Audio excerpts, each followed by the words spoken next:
காசை தருவாயா கூட்டத்தில் நான் தந்த காசோலையே, தினம் ₹1 தருவாயா வீட்டுக்கு நான் வந்து வாங்கிக்கிறேன்.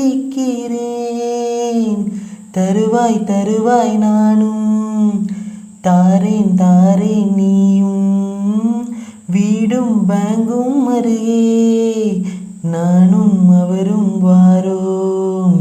பிறந்த இடம் புகுந்த இடம் காணவில்லை, ஞாயிறுக்கும் திங்களுக்கும் தரவும் இல்லை.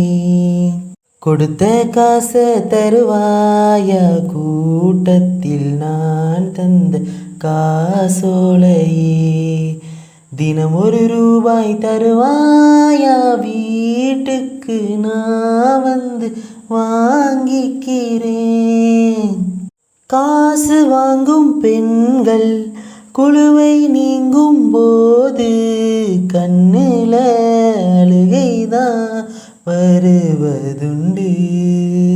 மாடி கொண்ட வீடு மடிமேல் கொண்ட லேப்டாப் சொல்லாமல் அடகுதான் போவதுண்டு.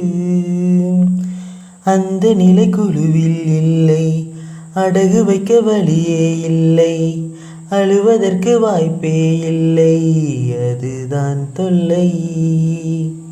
போனவுடன் காசு கொடு, புனிதாவும் கீதாவும் சேரு, கட்டாம வீட்டுக்கு போறதுக்கு வழியே இல்லை. ஏனென்றால் ஃபைனு உண்டு, வழியே இல்லை. இப்படி ஓர் குழுவும் தான் கிடைத்திடுமா, வீட்டுக்குள்ள காசும் தான் காய்த்திடுமா. கழுத்தை காட்டும் மாமி காதை அறுக்கும் மாமா, இது போல சொந்தங்கள் யாருக்கு உண்டு.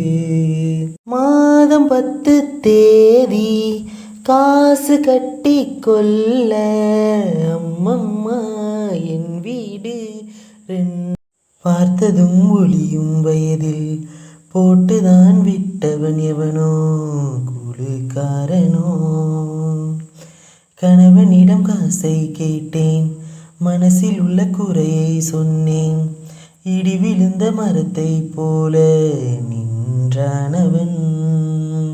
கொடுத்த காசை தருவாயா கூட்டத்தில் நான் தந்த காசோலையே, தினம் ₹1 தருவாயா வீட்டுக்கு நான் வந்து வாங்கிக்கிறேன். தருவாய் தருவாய் நானும் தாரேன் தாரேன் நீயும், வீடும் பேங்கும் அருகே நானும் அவரும் வாரோம். பிறந்த இடம் புகுந்த இடம் காணவில்லை, ஞாயிறுக்கும் திங்களுக்கும் தரவும் இல்லை.